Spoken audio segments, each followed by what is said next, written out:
এটা একটা fundamental need.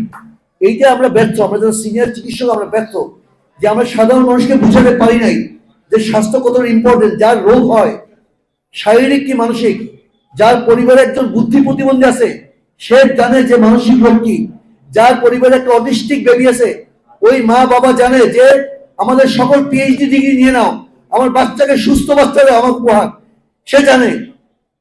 যার বাবা করোনায় মারা গেছে, হাসপাতালে ঘুরেছে, অক্সিজেন পায় নাই, ভেন্টিলেটর পায় নাই, মারা গেছে, তখন ওই ডাক্তার সাহেব বুঝছে যে শুধুমাত্র অ্যানাটমি ফিজিওলজি আর পিকিউটারি জ্ঞান পড়লেই শুধু হয় না, সমাজ নিয়েও ভাবতে হয়, সমাজ নিয়েও চিন্তা করতে হয়। তখন সে বুঝছিল, আবার ভুলে গেছে। বিদেশে ডাক্তার যে যায়, রুগী যায়, আমরা করোনাকালীন সময় চিকিৎসা দেই না। সাংবাদিক বন্ধুরা আপনাদেরকে বলছি, আমরা তো করোনাকালীন সময়ে সিএমএইচ এর 7 দিন অফিস করেছে আমাদের কলিকাতায়, 7 দিন। যদিও এটা বেসরকারি পর্যায়ে মানে বেসামরিক পর্যায়ে যে হাসপাতালগুলো সেখানে হয়তো প্রথম দিকে একটু ইয়ে ছিল, দ্বিধাদ্বন্দ্ব ছিল, কিন্তু পরবর্তীতে সবাই কিন্তু এই পিপি মাস্ক পরে তারপর গেছে। আমি 30,000 পিপি ডিস্ট্রিবিউট করেছি, এর অনেকে আছে আমার সেই পিপি পেয়েছে। কাজে আমরা তো আছি মানুষের সাথে। যদি জিনিসটা বোঝেন, যদি রুগী না থাকে, আজকে থেকে যদি পৃথিবীতে কোনো রোগ না থাকে, আমাদের মূল্য আছে জিরো, মাইনাস। আমাদের তো কলা বিক্রি করতে হবে, চীনাবাদাম বিক্রি করতে হবে, তারপরে আমরা খুশি হবো যদি পৃথিবীতে কোনো রোগ না থাকে। আমরা চীনাবাদাম বিক্রি করলেও সবচেয়ে ভালো বিক্রি করতে পারবো, সিএনজি চালাইলেও টাকা ভালো কামাই করতে পারবো, আমরা জানি ওই কৌশল। আমি একদিন বলেছিলাম যখন ভাতা বৃদ্ধির সময় ছেলেমেয়েকে তোমার ডাক্তারি ছেড়ে দাও, আসলে দেখবেন যে অনেকেই ডাক্তারি করবে না। এই যে কতগুলো মানহীন মেডিকেল কলেজ তৈরি করা হয়েছে, রাজনৈতিক বিবেচনায় গত 16 বছরে অনেকগুলো মেডিকেল কলেজ তৈরি করা হয়েছে যেগুলোতে আপনার কোনো রুগী নাই। পরীক্ষার সময় স্টুডেন্টদেরকে রুগী বানায় পরীক্ষা নেয়।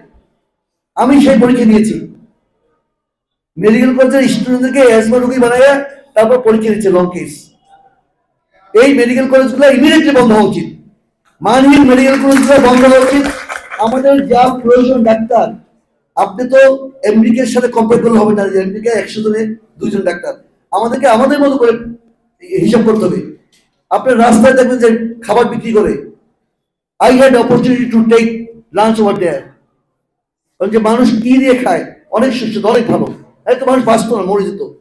ওই কেসকি মাছ আছে, পুঁটি মাছ আছে, আপনার তেলাপিয়া মাছ ফ্রাই করে বিক্রি করে 60 টাকা দাম। কাজেই সকল মানুষকে ধারণ করতে হবে। তোমাদেরকে একটা কথা বলি যে স্বার্থপরের মতো এতদিন বাঁচছো, আজকে নিজের প্রয়োজন এখানে আসছো, নিজের প্রয়োজন, একদম নিজের প্রয়োজন। কালকে টেকে বসার মিছিলে গেছিলাম, ওইটা জানো না এবার, তাই না?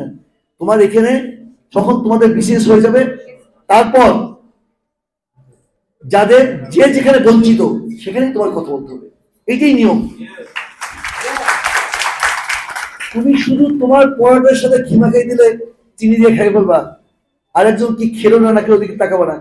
এইটা মুসলমান তো দূরে থাক, এটা হিউম্যান বিং এর ন্যাচারে হইতে পারে না, এটা পশু পাখিও করে না। এটা পশু পাখিরা ভাগ করে খায়। তোমরা দেখবা যখন বন্যা হয়, সিডর হয়, এই তখন দেখবা যে পিঁপড়েরা 15, 20টা, 30টা, 40টা, আমি গুনি নেই তো, অনেক পিঁপড়ে একত্রে পানির উপরে ভাসতে থাকে। খুব খেয়াল করে দেখেছি ওরা ঘুরতে থাকে, ওর অক্সিজেন লাগে, একটা নিচে যায় একটা উপরে আসে, একটা নিচে একটা নিচে উপরে আসে। এই ঐক্যবদ্ধতা দরকার আমাদের। ঐক্যবদ্ধ কেন আছি? তাই তো আমরা পিঁপড়ার কাছ থেকে শিখো। আজকে আমার আরেকটা মিটিংয়ে যাবো, এখন একটাই ইউবন নাকি একটা কথা, ওর কোনো বক্তব্য নেই, কিন্তু ও তোমাদের কথা বলবে, একজনের কথা বলবে, খামাখা। আমার কেন একটা প্রবলেম আসতে পারি না? সিনিয়রদের কথা বাদ দাও, যারা এবং 50 মারা গেছে, মনে করো পৃথিবীতে নাই, তোমরা কি বাঁচবে না? তোমরা ঐক্যবদ্ধ ভাবে তোমরা কথা বলো, তখন আরো জার্নালিস্ট আসবে, আরো তোমাদের যৌক্তিক ভাবে ফুটিয়ে তুলবে। আর সব সময় মানুষের কথা বলবা, নিজের ভাতা বৃদ্ধি দরকার নেই তো। আমি যদি একটা গাভী পালি, গাভীকে ঘাস না খাওয়াই, ও দুধ দিবে না তো। তাহলে আপনারা যদি আমাদেরকে খাবার না দেন, আমাদেরকে মানসম্পন্ন মতো না রাখেন, আমার ফিজিক্যাল মেন্টাল যদি ভালো না থাকে, আমার বাচ্চা যদি নিউমোনিয়া হাসপাতাল থাকে, আমি কি চিকিৎসা দেবো? চিকিৎসা করবো না তো। কাজে আমাকে শারীরিক এবং মানসিক ভাবে সুস্থ রাখলে আপনি আপনার ভেন্টিকুলার অ্যারেথমিয়া হোক আর যাই হোক না কেন, আপনার চিকিৎসা আপনি সঠিকভাবে পাবেন। আইসিইউতে থাকেন, ভেন্টিলেটরে থাকেন, আমরা তো মানুষ, এই সমাজেরই মানুষ, আমরা তো অমানুষ না। আমাদের মধ্যে কিছুটা হৃদয়ে ভালোবাসা আছে, আমরা আমাদের মধ্যে সহমর্মিতা আছে, আমরা এমপ্যাথেটিক হতে চিকিৎসা দিতে চাই, পছন্দ করি, দিতে পারি, অসক্ষম, আমরা অক্ষম নই। কাজেই আমরা যতদিন এই সাধারণ মানুষকে অভিজ্ঞান করব, অটোমেটিক্যালি তারা আমাদেরকে গুরুত্ব দেবে। আবার সরকার যখন আমাদেরকে ওই গ্রাস দিবে, অর্থাৎ নিউট্রিশন দেবে, অর্থাৎ ভালো বেতন দেবে, মানসম্পন্ন জায়গায় রাখবে। ঢাকা মেডিকেল কলেজের পাশে 10 তলা রেসিডেন্সিয়াল একটা অ্যাকোমোডেশন রাখতে কি অসুবিধা? অথচ 67% বাজেট আপনি ফ্লোট করেছে, ওইটা দূরে থাক।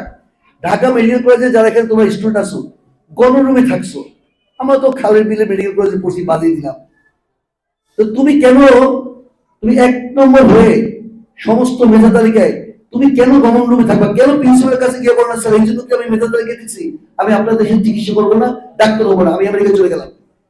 এই যে প্রতিবাদ করো নাই না, এই প্রতিবাদ না করতে না করতে প্রতিবাদ করাই ভুলে গেছো। এখন দেয়ালে পিঠ ঠেকছে যে এখন তোমরা রাস্তায় নামছো। প্রতিবাদটা করতে ফোন ভেবে বেগিনি বলতে ডিজে, তুমি যেটা ফিল করো সেটা তুমি বলবে। এই জন্য তো আমরা বৈষম্য বিরোধী আন্দোলন করছি, এত আত্মহত্যা দিয়েছি। তুমি যেটা ফিল করবে সেটা তুমি বলে ফেলবা, কিচ্ছু হয় না। আমার বন্ধুরা ব্রিগেডিয়ার হয়ে চাকরি শেষ, আমি মেজর অবস্থায় চাকরি শেষ করেছি, কি হয়েছে? খাই যাবে, খাই তো, চলি তো, তুমি তো রেসপেক্ট করো, ডাকো তো, কিছুই হয় না। সত্য আর মিথ্যা, সত্যকে অভিজ্ঞান করতেই হবে, সত্য নিয়ে চলতে হবে, সত্যের সাথে রাত দিন বসবাস করতে হবে। সত্যের বাইরে কিছু নাই, মিথ্যাকে পরিত্যাগ করতে হবে। কোনো আপোষকামী হওয়া যাবে না, আপোষকামী হলে এইভাবে মার খেতে থাকবা। সবসময় আঙ্গুল উঁচু করে কথা বলবা, সত্য কথা বলবা, প্রতিবাদ করবা, তাই দেখবা তোমার যেটা কাঙ্ক্ষিত জায়গা সেখানে পৌঁছে যাবে। আর এই যে গ্রেজ অ্যানাটমি, আর এই যে তোমার লাভবিডি, হ্যারিসন, এর কয়টা অক্ষর আছে এখানে? কোনো ব্যাপার, তুমি আমাকে দাও, আমি এখন এফসিবিএস এতে করবো, পেডিয়াট্রিক্স অথবা মেডিসিন করবো, চ্যালেঞ্জ দিয়ে বললাম। আমার কাছে শিখতে আসে, আমি মেডিকেল কলেজে অনেকগুলো সার্টিফিকেট পারি, আমি প্রচুর ফেল করছি, কিন্তু যখন আমাকে ঢুকতে হয়েছে কোর্সে, তখন আমি জানি যে আমি অনেক কিছু জানি না। এই ডাঞ্জানা থেকে আমি এমন পড়া পড়ছি যে মেডিসিন সার্জারি প্রতিষ্ঠানে বসে এমসিকিউ করতাম, কারণ আমাদের অনেস্ট নেগেটিভ ছিল, তারপর ভাই বাচ্চা ইত্যাদি ইত্যাদি। এগুলো কোনো ব্যাপার না, এরা যে কোনো একটা অ্যাভারেজ মানুষ একটা পোস্ট গ্রাজুয়েশন করতে পারে। এইটা হচ্ছে ব্যাপার, যে সত্য মিথ্যা। 2 তারিখে যখন আমরা শহীদ মিনারে গেছি 200 আগস্ট, অনেকেই জানে না, লুকিয়েছিল। 3 তারিখে দিন মোহাম্মদ সাহেবের মতো লোকরা আপোষ করে ওখানে গিয়ে বলছে শেখ হাসিনা গুণগান করছে, অর্থাৎ শেখ হাসিনা যে মানুষ করছে এটাকে এন্ডোর্স করছে, অর্থাৎ শেখ হাসিনা প্রধানমন্ত্রী, আপনি এগিয়ে যান, মানুষ মারা যায়, আপনি মারতে থাকেন, লাখ লাখ মারেন, তাই না? আমরা সব ভাব সম্প্রসারণ করেছি। আপনার নিউরোলজিস্ট দিন মোহাম্মদ স্যার, আপনি তো আমার কাছে জিরো মাইনাস, আপনাকে আমি রেসপেক্ট করি না, হয়তো আপনি ওখানে আছেন, আমি আপনাকে এবং আপনার মতো লোকদেরকে সাইজ করতে পারি, এইটা আমি করবো না, ঘৃণা লাগে, আপনার কাছে যেতেও ঘৃণা লাগে। তারপর তো মানুষ, হিউম্যান বিং, আপনার তো আমাদের প্রফেসর ছিলেন, কেন এই আকামটা করছেন? কেন 3 তারিখে গেছেন ওখানে? কেন শেখ হাসিনার অন্যায়কে আপনি এন্ডোর্স করছেন? এটা অন্যায়। মানুষের ঘৃণা নিয়ে বেঁচে থাকবেন যতদিন পৃথিবীতে থাকবেন। কাজে প্রিয় সাংবাদিক বন্ধুরা, আমার শিক্ষার্থীরা, আমার ছেলেমেয়েরা, তোমাদেরকে আমি বলছি যে তোমাদের ন্যায্য দাবি এটা যতদিন পূরণ না হয় আমরা তোমাদের সাথে থাকবো, আছি, তোমরা এগোতে থাকো। কিন্তু খেয়াল রাখবে যে আমাদের যারা রোগী আছে তারা হচ্ছে আমাদের লক্ষ্মী। এই রোগীকে অভিজ্ঞান করতে হবে, রোগী আমাদের সবকিছু, এবং রোগীর মাধ্যমে আমরা বেঁচে থাকবো, রোগীর মাধ্যমে আমরা জান্নাতে যাবো, এবং রোগী আমাদের সবকিছু, এইটা কখনো ভুলবে না। রোগীরা যেন আমাদের হাতে জিম্মি না হয়। আপনাদের সকলকে ধন্যবাদ জানিয়ে আমার বক্তব্য এখানে শেষ করছি। আসসালামু আলাইকুম।